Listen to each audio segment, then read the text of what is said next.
थम्बेलिना। एक बार की बात है, एक जादुई दुनिया में थम्बेलिना नाम की एक छोटी लड़की रहती थी। वह आपके अंगूठे से भी बड़ी नहीं थी।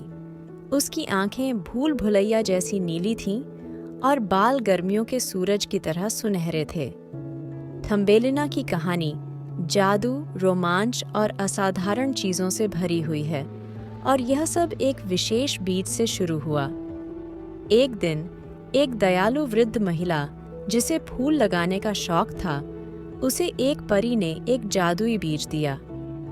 परी ने उससे कहा कि यदि वह इसे प्रेम से लगाएगी तो कुछ अद्भुत उगेगा। बूढ़ी औरत ने बीज को एक छोटे से गमले में बोया, उसे ध्यान से पानी दिया और हर रात उसे लोरियां गाकर सुनाती थी। कुछ ही दिनों में एक सुंदर फूल खिल गया, जो बूढ़ी औरत ने पहले कभी नहीं देखा था। इसकी पंखुड़ियां रेशम की तरह मुलायम थीं और हवा में एक मीठी खुशबू फैली हुई थी। जब बूढ़ी औरत फूल की प्रशंसा कर रही थी, तो उसने एक छोटी सी लड़की को, जो उसके अंगूठे से भी लंबी नहीं थी, फूल की पंखुड़ियों से बाहर निकलते देखा। बूढ़ी औरत ने उसका नाम थम्बेलिना रखा, क्योंकि वह बहुत छोटी थी। थम्बेलिना ने फूलों की पंखुड़ियों के बीच अपना घर बनाया। वह अपना पूरा दिन उनकी देखभाल करने और अपने आसपास की छोटी सी दुनिया को तलाशने में बिताती थी। उसने कीड़ों से दोस्ती कर ली और रात में गुलाब की पंखुड़ियों से बने बिस्तर पर सोती थी। एक रात जब थम्बेलिना अपने पंखुड़ी वाले बिस्तर पर सो रही थी, उसने खेत के चूहों की आवाज़ें सुनी, जिन्होंने उसका फूल ढूंढ लिया था। वे इतनी नाजुक और सुंदर लड़की को देखकर खुश हुए और उसे अपने आरामदायक चूहे के बिल में ले जाने का फैसला किया। थम्बेलिना दयालु और साहसिक कार्यों को पसंद करने वाली थी, इसलिए वह उनके साथ जाने को तैयार हो गई। चूहों ने उसे एक छोटा सा बिस्तर और कंबल के रूप में एक पत्ता दिया। उन्होंने अपना भोजन और कहानियां उसके साथ साझा की और वह उनके चूहा परिवार का हिस्सा बन गई। जब सर्दियां आईं, तो थम्बेलिना की छोटी सी दुनिया और भी अधिक ठंडी और कठिन हो गई। वह गर्म रहने के लिए तुलिप की पंखुड़ी को कोट की तरह पहनती थी और कामों में मदद करती थी। लेकिन इन चुनौतियों के बावजूद उसे अपने चूहा परिवार से प्यार और देखभाल मिला। एक दिन जब थम्बेलिना रसोई घर से भोजन के टुकड़े बटोर रही थी, तो उसने बर्फ से ढकी ठंडी जमीन से एक उदास आवाज सुनी। वह आवाज का पीछा करते हुए गई और उसे एक छोटा घायल पक्षी मिला। पक्षी उड़ नहीं पा रहा था और लगभग ठंडी से जम गया था। बड़ी दयालुता के साथ थम्बेलिना उस पक्षी को घर के अंदर ले आई और तब तक उसकी देखभाल की जब तक वह ठीक नहीं हो गया। वे शीघ्र ही मित्र बन गए तथा एक दूसरे से कहानियां और सपने साझा करने लगे। पक्षी फिर से उड़ना चाहता था और थम्बेलिना चूहे के बिल से आगे की खोज करने का सपना देख रही थी।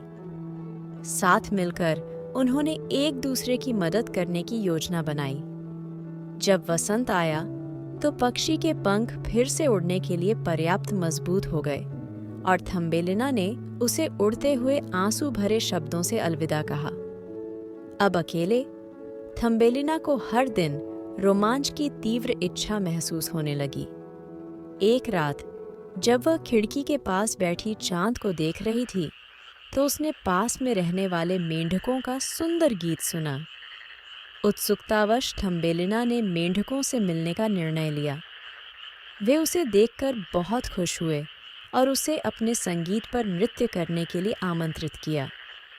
थम्बेलिना ने नृत्य किया और अपने हृदय में संगीत का आनंद महसूस किया।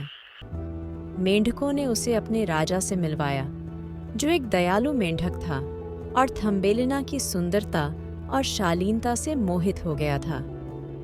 उसने उससे शादी करने के लिए कहा, लेकिन थम्बेलिना जानती थी कि उसका दिल खुले आसमान और उससे परे की व्यापक दुनिया की सैर करना चाहता था। एक रात जब वह शादी की तैयारी कर रही थी, तो थम्बेलिना ने खिड़की के बाहर एक परिचित चहचहाहट सुनी। यह उसका प्रिय पक्षी मित्र था जो पुनः उससे मिलने आया था। थम्बेलिना जानती थी कि वह मेंढक राजा से शादी करके अपने सपनों को नहीं छोड़ सकती।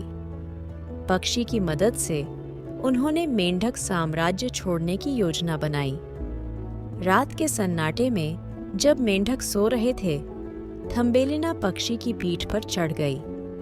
अपने पंखों को शक्तिशाली ढंग से फड़फड़ाते हुए वे मेंढक साम्राज्य को बहुत पीछे छोड़ते हुए चांदनी आकाश में उड़ गए।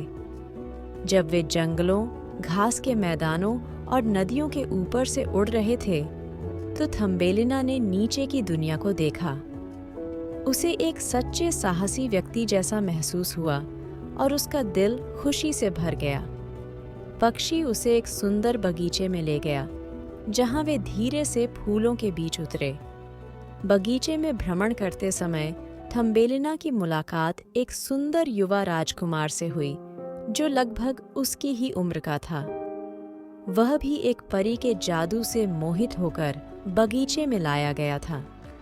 जब उन्होंने एक दूसरे को देखा, तो उन्हें पता चल गया कि उन्हें सच्चा प्यार मिल गया है। राजकुमार और थम्बेलिना का विवाह फूलों और पत्तियों से घिरे एक खूबसूरत समारोह में हुआ।